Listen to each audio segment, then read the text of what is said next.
Assam Olympic সন্থাৰ উদ্যোগত অৰ্জুন ভোগেশ্বৰ বৰুৱাৰ নামত ৰাষ্ট্ৰীয় পৰ্যায়ৰ ক্ৰীড়া বঁটা প্ৰৱৰ্তন কৰা সিদ্ধান্তক আদৰণি জনাই সন্তুষ্টি প্ৰকাশ কৰিছে প্ৰবীণ ক্ৰীড়াবিদ ভোগেশ্বৰ বৰুৱাই। শিৱসাগৰৰ জয়সাগৰস্থিত নিজা বাসগৃহত সাংবাদিকৰ আগত প্ৰতিক্ৰিয়া প্ৰকাশ কৰি ভোগেশ্বৰ বৰুৱাই এই সিদ্ধান্তক উৎসাহজনক বুলি অভিহিত কৰি এই বঁটাৰ জৰিয়তে নতুন খেলুৱৈসকল উৎসাহিত হ'ব আৰু ক্ৰীড়া ক্ষেত্ৰখন আগুৱাই যাব বুলি মন্তব্য আগবঢ়াই ৰাজ্যত ক্ৰীড়া ক্ষেত্ৰৰ বিকাশৰ ক্ষেত্ৰত চৰকাৰে অধিক ইতিবাচক আৰু ফলপ্ৰসূ পদক্ষেপ ল'ব লাগিব বুলি মত পোষণ কৰে। ভৱিষ্যত প্ৰজন্মক ক্ৰীড়া ক্ষেত্ৰলৈ আকৃষ্ট কৰিবৰ বাবে শিৱসাগৰত এখন ক্ৰীড়া একাডেমী স্থাপন কৰাৰ পৰিকল্পনাৰ কথা ব্যক্ত কৰি ভোগেশ্বৰ বৰুৱাই এই ক্ষেত্ৰত অসম চৰকাৰৰ সহায় সহযোগিতা কামনা কৰে।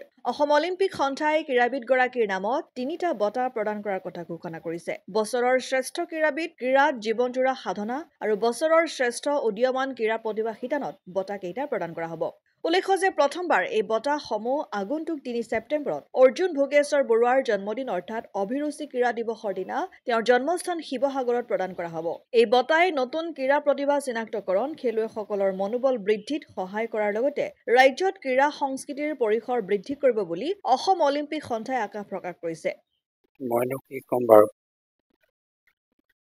মই আনটো ক'বলগীয়া একো নাই, কিন্তু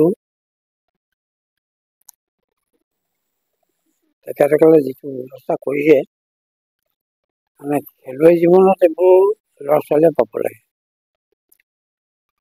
মই কিবা এটা পাওঁ সেইটো নহয়, মই নিবিচাৰোঁ। মোৰ এতিয়া খেলৰ জীৱনো নাই, একো নাই, কিন্তু খেলুৱৈসকলক কিবা এটা পোৱাটো ব্যৱস্থাটো তেখেতসকলৰ মানে গাত থাকিব লাগে। হয়তো জানো পিছোৱা কথা এটা মই বিশেষকৈ জানিব বিচাৰোঁ, অসমখনত মই যেনেকৈ একাডেমি খুলি প্ৰডাকশ্যন কৰিছিলোঁ মানে ল'ৰা ছোৱালী, সেইটো নাইকিয়া হ'ল। মই নিজে একাডেমি খোলা 3.5 বছৰ, 350 ল'ৰা ছোৱালী মই নিজে খোৱালোঁ, বোৱালোঁ, পঢ়ালোঁ, চব কৰিলোঁ, কিন্তু এই প্ৰডাকশ্যনটো ইয়াত কেলৈ নহয়? অসম চৰকাৰে কেলৈ কৰিব নোৱাৰে? মই যেতিয়া ছিংগুল নিচেই সাধাৰণ মানুহ এটাই মই কৰিব পাৰোঁ, অসম চৰকাৰে কৰিব লাগে। আৰু আজিকালি কি হ'ল, কোনো কেম্প অগৰা নাইকিয়া হ'ল, ট্ৰেইনিং নাই। ল'ৰা ছোৱালী ট্ৰেইনিং নহ'লে মানে কি আগবাঢ়িব কেনেকৈ? ক'ৰবাত কেম্প লগাব, আগতে মই নিজে কেম্প লগাইছিলোঁ, সেইবোৰ কি হ'ল? সেইবোৰ হ'ব পাৰে এতিয়া চৰকাৰ এখনে বা ৰাইজ এখনে গোট খাই পিনি ট্ৰেইনিং কেম্প এটা কৰিব নোৱাৰে, কোনো কথা নাই নহয়, পাৰে নাই। এইটো প্ৰডাকশ্যনটো মানে চবৰে খেয়াল হ'ব লাগে কথাটো, যে অসমত প্ৰডাকশ্যন হ'ব লাগে, সেইটো মনোভাৱটো চবৰে আহিব লাগে, তেতিয়াহে কাম হ'ব, নহ'লে ক'ব হ'ব। নাই মোৰ মনৰ পচন্দৰ কিন্তু কমাই নহয় ইয়াত।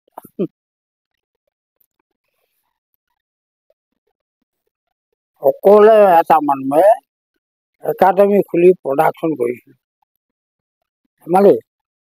কোনে কি দিছিলে মোক? সোধকচোন ৰাইজক, চবে সোধক। মই 3 মাহ 4 মাহলৈকে মই একাডেমি খুলি ৰাখিছিলোঁ, ইমানকেইটা 300 350 ল'ৰা ছোৱালী, কোনে কি দিছিলে মোক? মই যেতিয়া পাৰোঁ, অসম চৰকাৰখনে নোৱাৰা কিবা মানা আছে নি বাৰু? তোমালোকে কোৱাচোন। আচলতে কি মনোভাৱটো কিবা এটা হ'ব লাগে, আমি অসমত কিবা এটা কৰোঁ, এই মনোভাৱটো লৈ যদি আগবাঢ়ে তেতিয়াহ'লে কাম হ'ব, নহ'লে নহয়। মই ল'ৰা লগাই দিছোঁ, ট্ৰেইনিং দিছে, কৈছে, সেইমতে নহয়। ভাই এনেকৈ মুখতে নহয়, মই কৈ দিছোঁ, অসুবিধা, বহুত অসুবিধা। শিৱসাগৰৰ পৰা সৈয়দ মুস্তাকুৰ ৰহমানৰ ৰিপৰ্ট, অসম আদিত্য।